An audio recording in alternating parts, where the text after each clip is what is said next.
All right. We're live. Cool. Are you ready to go on an adventure? I think I'm ready. You got your towel. Check. Do you have 3 beers? Well, I have one beer for now. Well, so do I, really. The other two are empty. Let's get cracking. All right. Oh, and of course, don't forget the all-inclusive Hitchhiker's Guide to the Galaxy. That's the important bit. Don't panic. I have it. and that just turns out to be the book we are reviewing or talking about today. Welcome. This is the 800's. I am Alan, and this is my lovely host, Adam. Alex is out again this week. We hope to have him back for the next show. That would be absolutely fantastic, and we are excited for when he returns. If you haven't joined us before, I am also the tech guy behind the scenes and tend not to be on video much. So yeah, go ahead and take it away, Adam. Yeah, so if you joined us a couple seconds ago, you heard some cool music. That was Fearless First by Incompetech. Incompetech does a ton of super awesome scores that you should check out. If you liked what you heard and want to hear more, go to incompetech.filmmusic.io to check out all they have to offer. Also, we have an Etsy page, www.dmstable.com/Etsy. We'll get you to that's our Etsy link. Yeah. And on the Etsy page, you can buy super cool 3D printed stuff, like a Tetris set I personally have. It's super dope. There's some other things too, so go check it out. I actually wanted to interject. I wanted to do a quick release. If you watch the show, you get to see some new designs early. So these designs are going to be coming out soon. I've got some cool stuff to show you. So I've been playing a lot of Hollow Knight lately. So I made a Hollow Oh, Knight nice. keychain of the Knight and of Hornet. Whoops. Of Hornet. And then I have one of Shade that is coming. And then I also, this is pretty relevant to, was it our last book? I printed a really cool Bridge 4 keychain. So let's see if we can get that in focus. Screw it. Yeah. So a You Bridge can 4 tell. keychain. You can see the symbol. Yeah. So for our Stormlight Archive fans, this is really cool. I'm super excited. I also printed another version. So we got blue on Oh, white nice. and white on blue. I really like both of them. They came out really nice. So these will be coming out soon. Wow, my hands are slippery. These will be coming out soon. Keep an eye on the Etsy page. That's pretty dope. See, this is what a I might have to towel's pick good myself for. up one of those.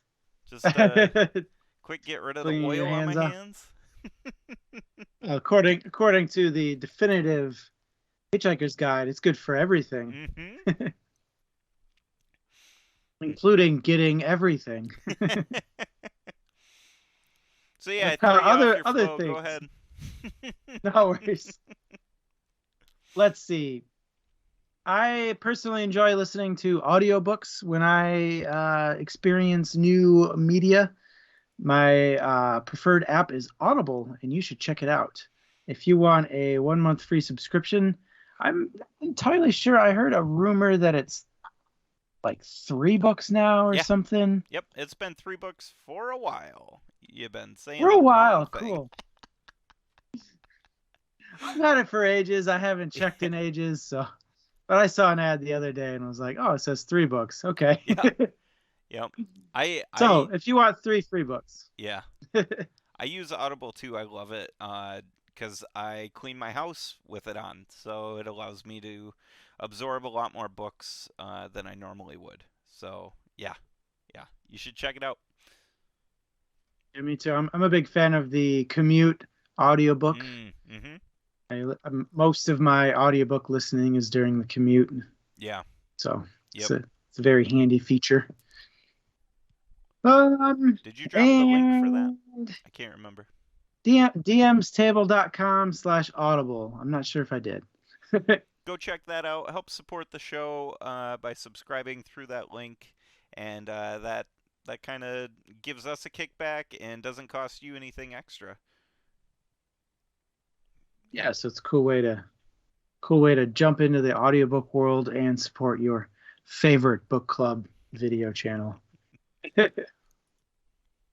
Let's do one more plug and then that'll be it for plugs. YouTube channel, link below the video. DM's table on YouTube.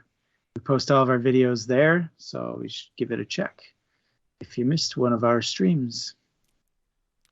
Yeah. All right, let's get into it. So tonight we are reviewing, excuse me, The Hitchhiker's Guide to the Galaxy by Douglas Arthur. And through this book, we follow Arthur Dent, his trusty companion Ford Prefect, I believe, and a couple of friends that he meets along the way, Zaphod and Trillian? Is it Trillian? Trillion, yep. Yeah, nailed Yep. it, guys. Guys, I did names, guys. Y5 Adam. So yeah, they travel across the galaxy, hitchhiking and kind of just stumbling across doing all sorts of crazy things through this fairly short book. Yeah, so well, let's talk about it tonight. Yeah, sure thing. Um, so if this is your first time, sorry, I lost track of where we were there. It's all right. If this is your first time joining us, I'll give you a quick rundown of how this show works. Essentially, we're all going to talk about one common thing, and that common thing is a question or topic that either Alan or myself will come up with, or we'll get from chat. So if you have anything that you would like to discuss about the book, throw it in the chat at any time, and we'll pick it up and put it out there for everyone to discuss. While Alan and I are discussing what we think about a comment or question, topic or question, feel free to type your own response in the chat, and we'll give you a shout out, especially if you got something cool to say. That also helps the conversation as well. It keeps it going. Adam and I can sit here and talk about books all night, but it's very fun to interact with you guys as well, adding in insights that we may have missed or different ideas or things like that. So, yeah. Well, So with that, I think just a disclaimer yeah, left yeah. here. So, long story short, this is not a kids show. Bring kids at your own risk. We consider this show to be a fairly adult show. We talk about adult books and adult topics. That being said, though, because they are adult topics, we want to be open-minded for everybody, and because of that, we have a be nice or fuck off policy. So if you can't be nice or respectful of other people and their viewpoints, then you can fuck right off. Yes, indeed. All right, with that, let's get the conversation flowing. Heck yeah. Alan in chat, what were your first impressions? First impressions. So this is my second read through. And so I'll go off of my kind of original first impressions, and then go into my second read through first impressions. So I heard about this book originally through the movie. It was, I think, I don't remember who produced it, but very good movie. I enjoyed it. It was a consolidation of multiple books.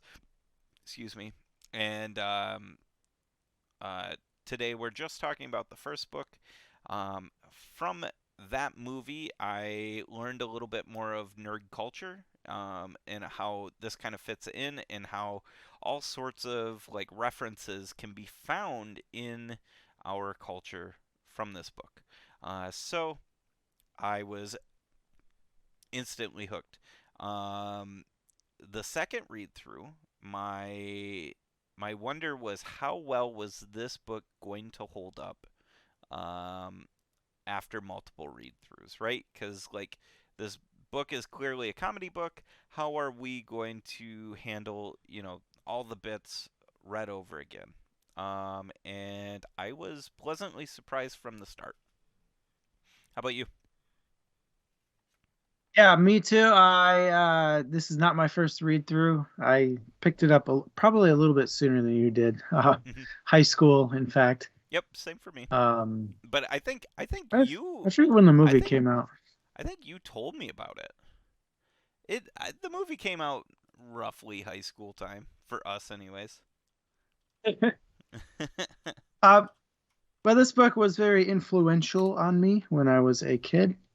If you notice by my name in chat, I go by A Skittle 42, and the 42 is indeed from Hitchhiker's Guide. hmm So, just kind of a fun little trivia there. Uh, But 2005. That's when the movie came out. okay, hmm dang, Yeah, it's it's been a been bit. pretty young then because I definitely read it before the movie. Oh, really? I thought the movie came out later. Yeah, Did your dad tell you about it? How'd you find out about the book?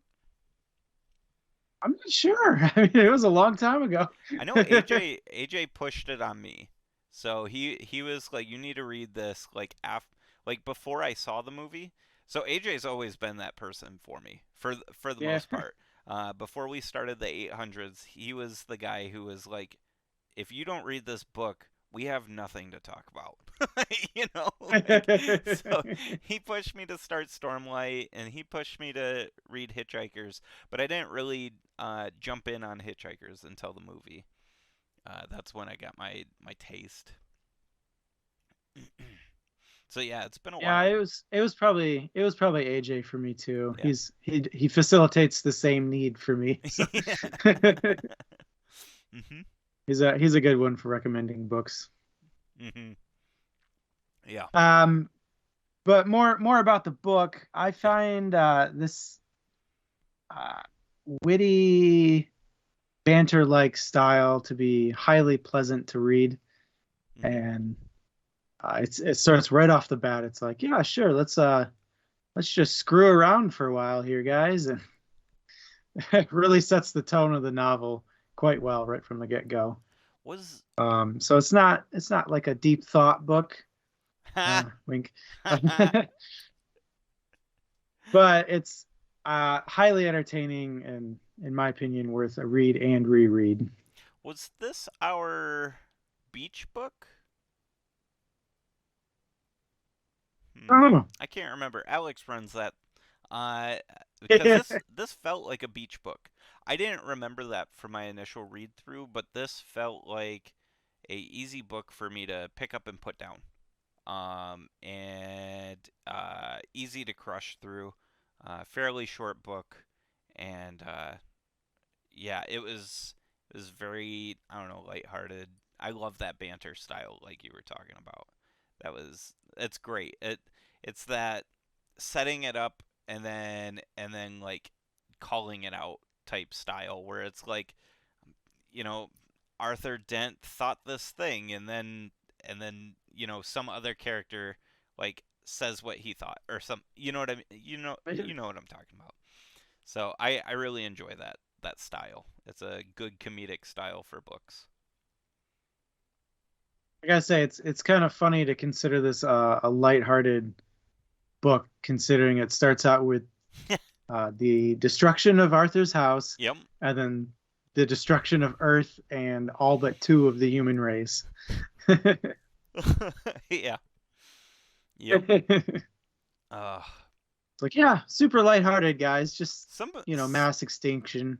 it somehow like it just does that though. It just kind of like walks over that topic and moves on, and I like it for that. Like it doesn't we don't get in depth on like Arthur getting hung up about his like world ending and stuff like that. We move on, and this is really like a collection of small stories, right? Like you've got the overarching story, which is Arthur and crew stumbling through the situation that they keep finding themselves in. And along the way, short stories are told about this universe that uh, Douglas Arthur has created. Or sorry, Douglas Adams, right? Douglas Adams or Douglas Yeah, Arthur? Doug Douglas Adams. Douglas I Adams. think I said Douglas Arthur at the start. Shame on me. So Douglas Adams, you get these short tidbit books or stories, right? From all uh like from the get go and moving through the book. So like the Vogons, you get a little bit of backstory on the Vogons, which takes up a few pages, and then you get backstory on the like the people that got the quote from uh, Arthur that was like I don't remember. It went through a wormhole, and then they like got Oh yeah. pissed off, and then they came and they like died in a dog's mouth. They got swallowed by a dog. The whole fleet. Stuff Yeah. like that. So you get these tidbit stories, and I really enjoy that about the book. The whole inconsequential story about the aliens that were microscopic. Yeah, yeah, yep, yep. This has no effect on the story whatsoever. Let's talk about it.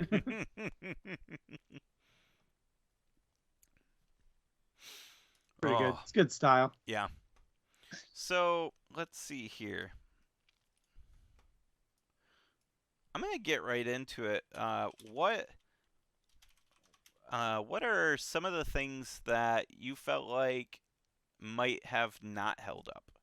Was there a better way to say it? Was there anything that when you read through this time, you're like, yeah, that wasn't that funny. You know how like movies don't hold up, comedy changes over time. Was there anything about this book where the comedy just didn't hold up? Um,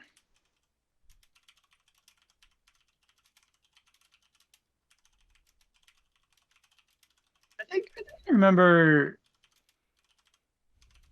years ago thinking it was hilarious that the society who commissioned Deep Thought and the Earth uh, turned themselves into mice. Okay. And this time I was just kind of like, meh, okay. Like, yeah, sure, I Mhm. guess. Mhm. Yeah, I think for me, I think this actually like held up exceptionally well. I found myself laughing often in this book, and laughing at things that like I felt were ridiculous and that I remembered from the previous read through, and it was funny then. Um, for some reason, for me, the comedy it feels timeless, right? It's not terribly childish, but it's also not dark or anything like that. It's like you know things that are always gonna seem funny to me. I think, and granted, this kind of humor probably isn't everybody's cup of tea. Uh, it is certainly British humor, so it's situational humor.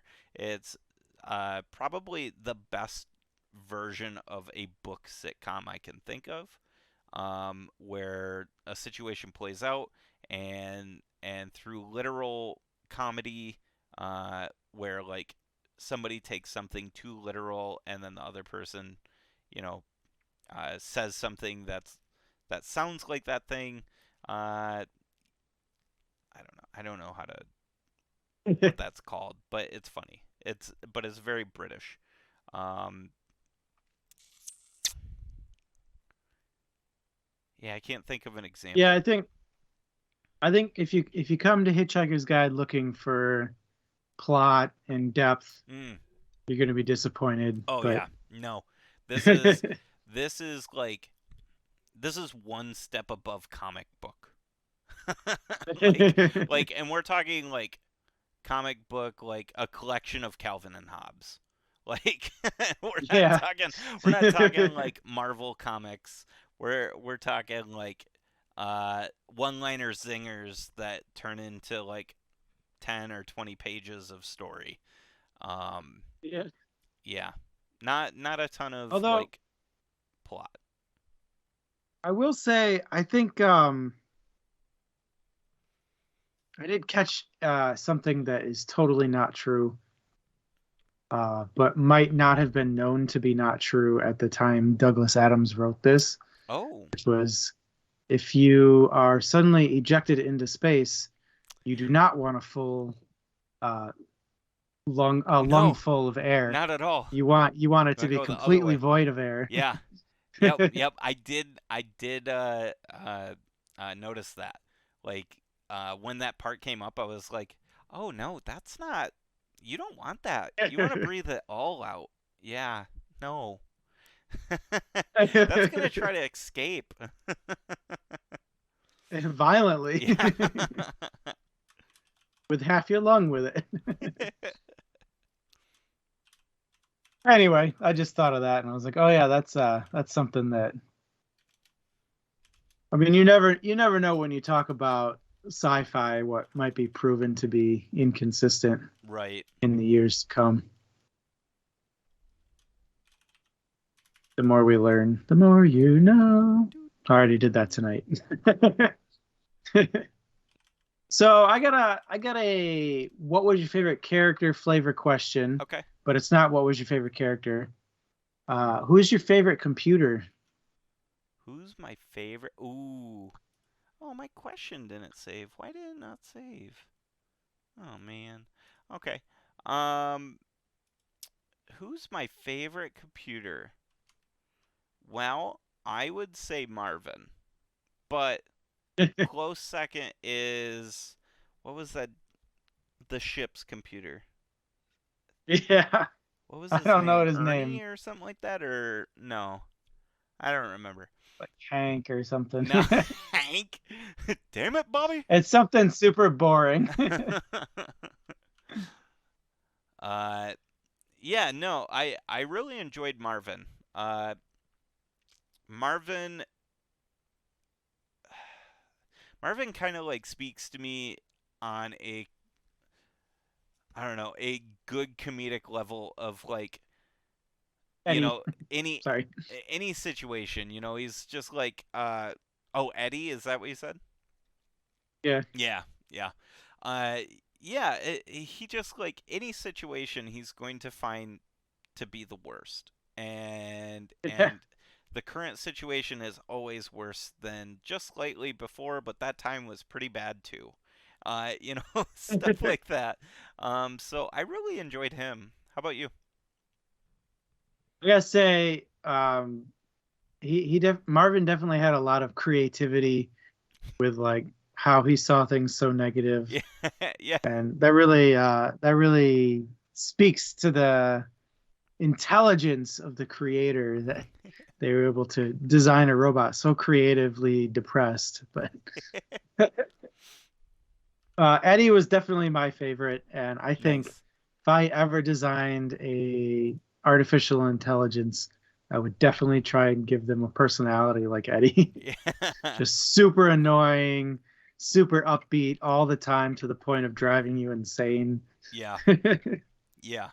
No, that was really. I did enjoy Eddie a lot.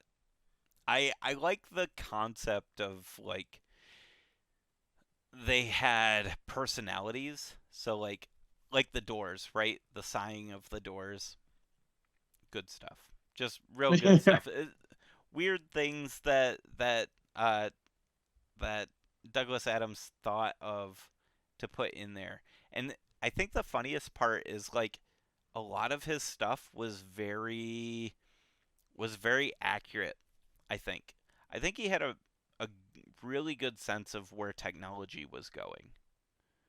Um I don't know. Maybe that's what my question to you is going to be. What was your um what was the thing in the book that you felt was like, wow, he got it.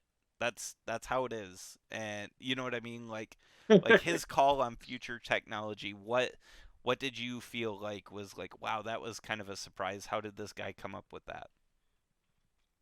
Yeah, I mean, kind of repeat answer here, but Eddie, I mean, what house doesn't have some sort of Echo, Alexa device or Google Home that you just ask to do things for you? And that's exactly what the ship was designed to be like. Is yeah, you have controls, but you don't need to use them. You can just tell the computer to do it for you. Yeah. I feel like that is exactly what Amazon and Google are doing with their stuff. Is yeah, you can like go and flick that light switch, but you don't have to. You can just tell us to do it for you. Do you think that was kind of like a self-fulfilling prophecy? Because dreamt it up and he's so part of nerd culture, it started to happen. Kind of like Star Trek. Mm, I mean, I think I think it's definitely within the realm of possibility, but I also think it's a kind of commonly shared idea of what you could do with technology. Yeah. Yeah, that's fair. My piece of tech was the book. Like it being a handheld computer and yeah. Yeah, that was my thing. Like he he imagined a world where like the book, if it was printed, would take several skyscrapers to house all the pages, or you know what I mean, like that quote. Yeah. um I was like, wow, he knew where it was going, right? Like he wrote this and we had computers and it was going you know, we were doing the technology scale or the exponential curve at that point. So like he had an understanding of like what was happening, but like I mean that's how it is now. Like Audible or uh uh Kindle, the Kindle app. Like you've got so many books at your disposal. You got three Brando Sando books, and you got the size of this Yeah. Hitchhiker's Guide. So like that's how it is. So yeah, I that's that was my piece of tech. Yeah, that's definitely a good that aged well. Yeah, I think part of enjoying a sci-fi novel years after its release is seeing technology advance towards what the sci-fi novel had. yeah, yeah. I agree. I think it's really cool too to see like where they went wrong, right? Like where were they just like so wildly, like they couldn't imagine any further. You know what I mean? Like that line. Uh and yeah, I enjoy looking at that difference as well. So the I don't know, the book itself, what do you think, like I don't know, there's not a ton of plot to this book. So like Yeah. what do you think somebody who's looking for uh uh like plot, do you think they'd have a good time with this book? Um, I gotta say no, I don't think so. This story isn't really, in my opinion, meant to drive a single overarching theme or story. It's Hmm. more, um, oh shit, what happens next? Yeah. Yeah. I think that's actually like the Achilles heel to like the series. So if we just step back real quick, there's a series, and this book is the first of the series. I think there's 5 or 6 books, including Ian I Coffer's, or Ian. How do you say his name? I thought it was Ian, but Oin or something like that. mean, Including his book, and one of the problems is because there's not an overarching plot, it gets batshit crazy at the end, like absolutely buck yeah, wild, and like the author feels like he was going insane at the end. Um, yeah, so like I think that is a downfall, but I don't know that someone who's looking for plot wouldn't enjoy it. I think the book's meant to be enjoyed. I think I think if you are a super plot heavy person, this is probably not the book for you, but I don't know. It's still enjoyable. It's still comedic. It's like an action film. You got to go in with low expectations, right? You know what's going to happen in the action film. It's going to be campy. But what you're going for is for, not the dialogue. You're going for people getting punched and explosions and gun shooting. Something like that. That's what you need to go into this book with, is an idea of like, this is going to be a lowbrow comedy read, where he's gonna make a bunch of different jokes that, the only reason why the story progresses is so that he can tell the next joke. So yeah, yeah, it's very National Lampoon esque, and if you can get behind like those kind of movies to a degree, I think you'll have a good time. Or Monty Python. This is very Monty yeah. Python. Monty This is Python. so That's a Monty good. Python. Not National Lampoon. This is Monty Python.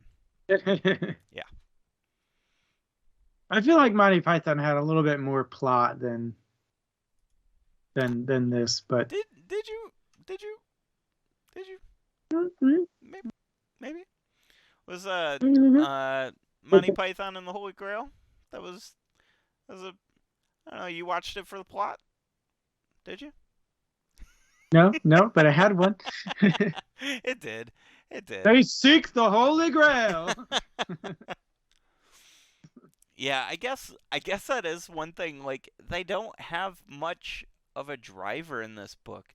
It is literally like they just bump around through the book and then it ends. I feel like the beginning is the plot is okay, let's survive. Hmm.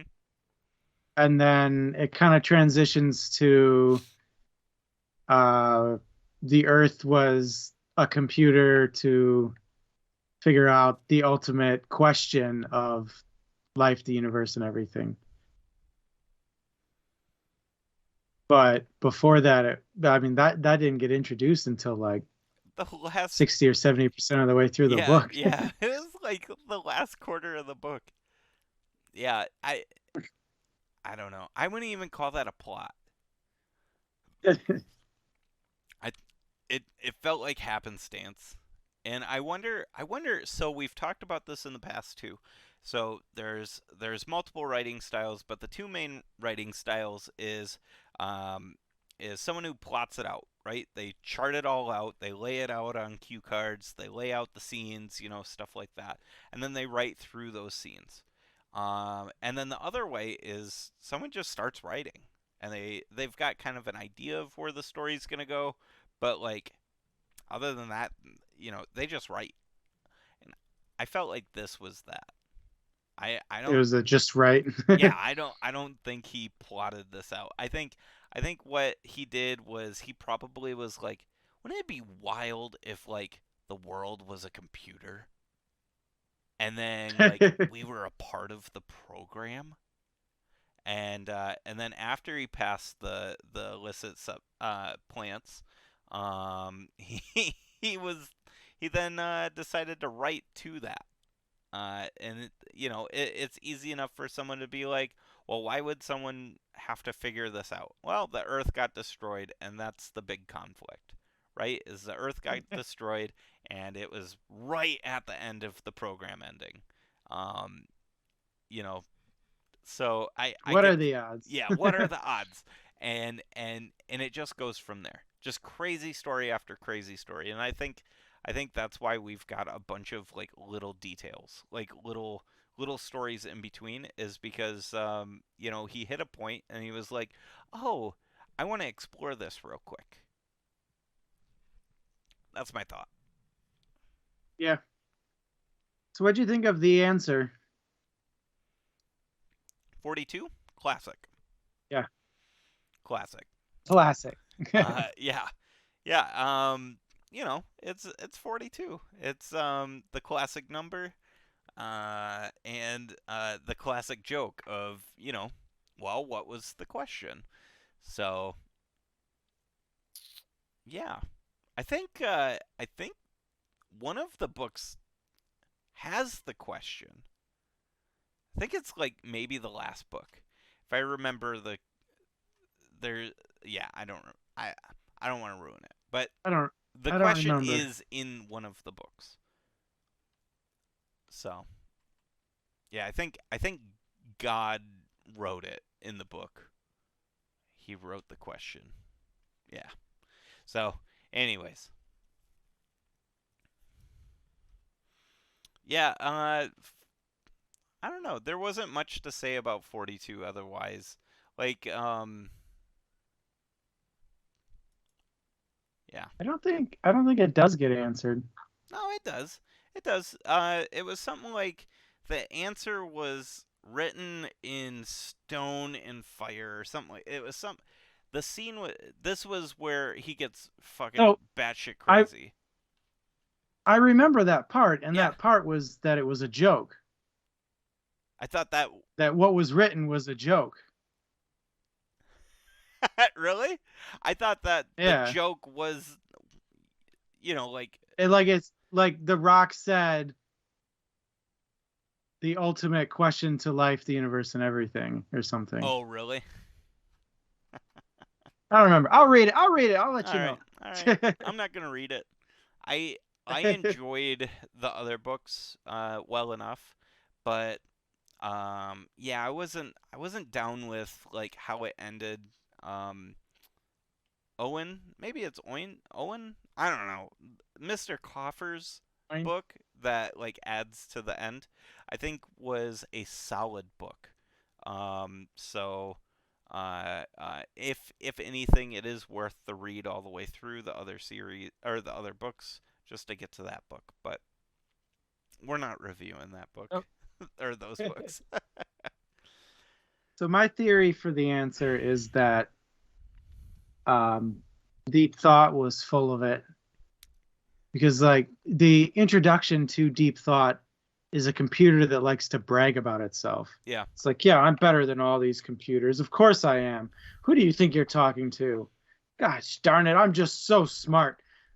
And it's like totally full of it. And they're like, yeah, give us the ultimate answer. And Deep Thought's like, the fuck does that mean? Like, what the hell am I supposed to do? Yeah. I know, I'll just wait till they all die and then forget about it. And then they don't die. They survive for 7.5 million years. So Deep Thought's just like, fuck it. I don't know. 42. Yeah. And they're like, what the shit does that mean? And Deep Thought's like, damn it. Okay. I'll just come up with some other bullshit thing. Go make a planet.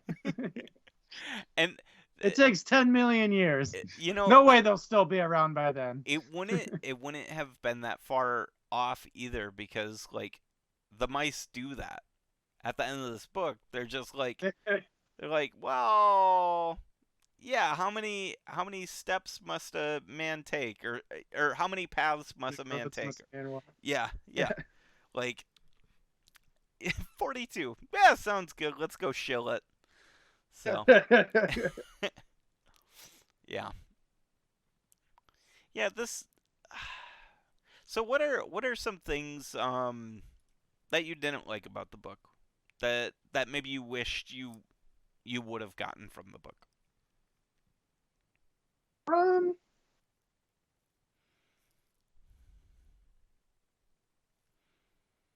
nothing ever really gets resolved. Yeah. It's always just kind of like, I don't know, let's move on and not think about it. But Yep. That is very classic in this book. Like very like start a problem and then walk away from it into another problem. Yeah. well, it kind of works with the humor of the book. In terms of satisfaction from reading, I like answers. So it makes it a quirky, entertaining book, but not a uh, meaningful, thought-provoking novel. Yeah. Um and I think that's what makes it so hard to kind of talk about. Like I think this book is a really good like hey, are you into like comedy, like a sci-fi comedy? If you're into that, you should read this book. Why? Because it's funny. Do you want to talk about it? Yeah, sure. We can like reminisce about it real quick. But I think that's what kind of makes it hard for like us for like the 800s is like this book really doesn't have a ton to chew on. And Yeah. and so like to be able to hold a conversation about this book, it's really going to turn into like you remember that part where, the dolphins were thought to be stupid and they thought we were stupid for the exact same reasons.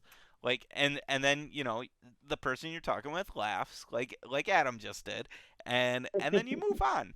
Um Yep. but otherwise, yeah, it there isn't anything to really like chew on or grapple with.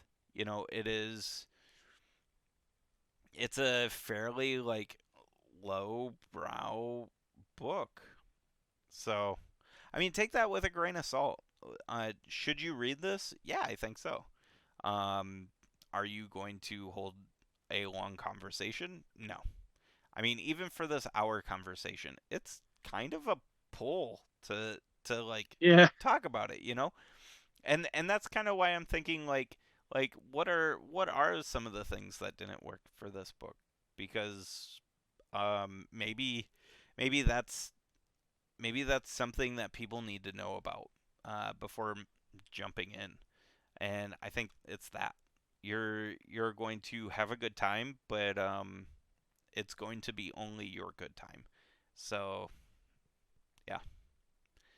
And It's honestly, if you're like not into the time investment, go watch the movie. yeah. Although it only takes an extra 3 hours to get through the audiobook. Does it? No way. I was telling my wife because I was like, I looked at the audiobook and I was like, what is it, 5.5 hours or something like that. Yeah. And I was like, oh my God. The Brandon Sanderson book I just finished was like 55 hours. This is a little baby book. So I'd say that's a weakness of it too, is like it almost took me just as long real time wise to get through Hitchhiker's Guide Yeah. as it did for one of Brando Sando's massive novels. Just because with Brando Sando's massive novels, it's like I'm compelled to continue, Yeah. you know. Hmm. Where this is like, oh, it was entertaining, but like, I mean, it's not going anywhere. So Yeah. Yeah. Yeah. I think that's also something that like the the author did well. I don't remember how many hours or pages uh the Alchemist was, but like he does a really good job with world building. Like even though there's like no plot, the world is very fleshed out and well done. Like, yeah, he has all sorts of species and characters and people, and all those characters really do have um like this feeling of being real.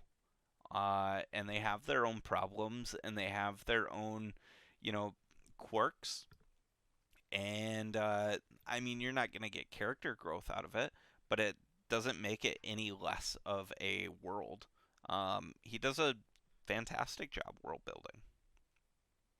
I definitely agree with that. Like, throw back to the microscopic species. Mhm. Like he didn't have to add that in, Mhm. but adding it in added depth to the universe. Yeah. Plus, it added to the joke too, right? Like part of the joke is the fact that he adds those slices in. He doesn't have to have the what is it, the Corellian monster that like if you cover your eyes, it can't see you. But that is fantastic world building because he didn't have to add it in, and now it exists in the world, and that is one of my favorite jokes out of the book is this monster that you cover your eyes and it no longer can see you. That's hilarious. It's very confusing to picture the Yeah, first time though. It's like, wait, what? If you cover your eyes, it what? yeah, You yeah. mean if you cover its eyes? No, what? It's very childish, right? Like Yeah. little kids do that all the time. If they think that if they cover their eyes, they think you can't see them. And yeah, yeah, that object permanence. Um, so yeah, so I mean, read this book if you want a a humorous read. I think that's really my final thoughts almost. Unless you've got further questions to talk about. I mean, that's really my take on this book. Is this is going to be an enjoyable book if you're into this Monty Python type of comedy, and it's going to be something that I don't know, that kind of like keeps you busy for a little bit. Easy to pick up, easy to put down. Good world building, but no plot. I'd agree. I think, like I said earlier, this is a highly entertaining book with a lot of funny ideas that are fun to reminisce about, like you said. But discussing what you thought about certain aspects of the book isn't really a thing Yeah, to do with this book. yeah, yeah. It's more about the jokes, right? Like, Yeah. make you go to you go to a con and you see someone walking around with a towel. You know what they're doing. You know what they're doing, and it's hilarious. Uh, but to talk about that joke, eh, Like that wouldn't work in the real world, but it's funny. yeah, yeah. Uh, Oh, I see you have a towel, but you don't have a toothbrush. Here, have mine. hmm. Oh man. All right, should we call it? Call Yep, it a night. I think so. It is almost 9:30. Time of death.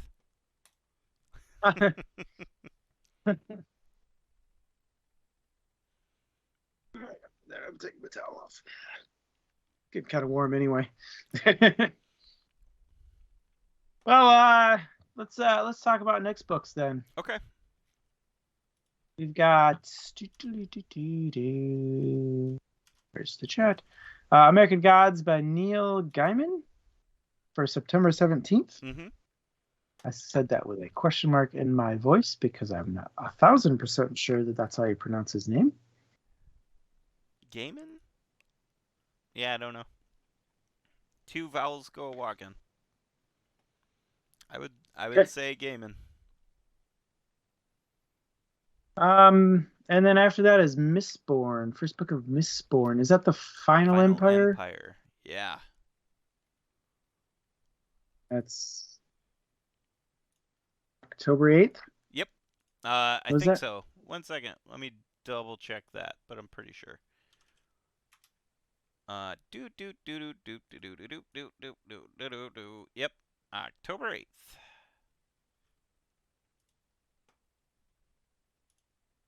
And So then one of Sanderson's first great epics, yeah. Mistborn. When did this come out? It would have been after Was this his first series, like after Elantris? Yeah. Okay. So he wrote Elantris, and I think he started on Mistborn right after Elantris. Wow.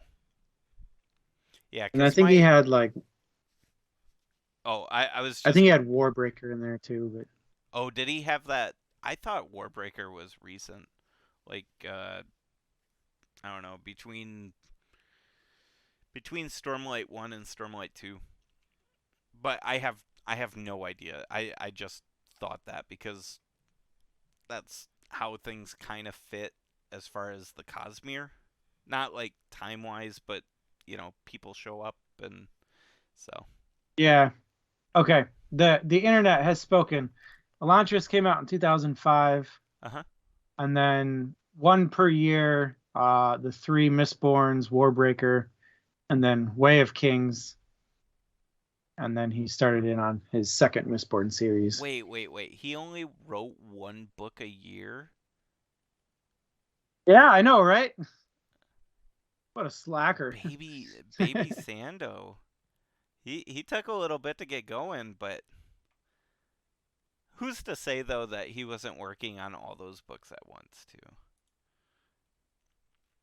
The dude's a monster. Yeah. Anyways, I gotta look at his other site. He's written so many books that it's like nobody has like just a straight down list. It's like, oh, here's the Cosmere books, here's the yeah. short Cosmere books, here's the non Cosmere books. Yeah, so technically he wrote the Alcatraz series in there too. Yeah, that's outside the Cosmere, right? Yep. Okay. Yeah. Let's see here. Oh, and then he started the Reckoners series. Hmm. Um, well, I guess after the Alloy of Law. Gotcha. Okay. So so probably one book a year for the first few years, and then he started doing his 2 to 3 to 600 a year. Freaking nonsense. Uh yeah. So yeah, we're reading those two books. September 17th, American Gods, and October 8th, Mistborn. Um yeah, I'll take away the plugs here. Let's start with the start here. Uh yeah, the DM's table is kind of the brand we work under. DM's table is a collection of all sorts of nerdy things. It's kind of a platform for us to do fun nerdy things that interest us and that we can build a wonderful community around. If you want more information about what we do, the things we offer, go check out dmstable.com. You can also check us out on YouTube. The link is in the description below. And if you want to kind of help our show and the DM's table kind of keep going and keep the lights on and do cool things, go check out patreon.com/DM's table. Through there, you directly support us and help us kind of keep doing what we're doing. One of the big things that you guys help us do is keep our podcast hosts and keep our presence online. That's actually everything currently that our money goes into is just supporting everything as far as like infrastructure. Adam, Alex, and we're not paid. We do this out of the love of doing this, and so we rely on you guys to kind of help us keep going, and we do that by trying to create content that you enjoy. Share the love out on Facebook and on Twitter. You can check us out on Facebook at The DM's Table and on Facebook at DM's Table. Hit us up on our socials through DM or, wow, I feel old now.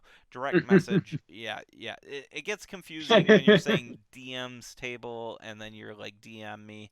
Anyways, yeah, hit Took us me a up. second, but I got it. Yeah. Hit us up on our socials if you want access to our private Discord group.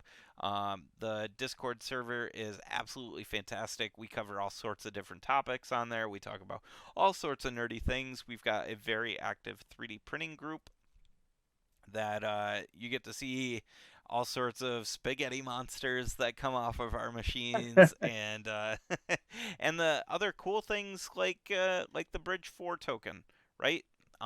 So our group is very active, and it's fun, and you should join us if you like that sort of stuff.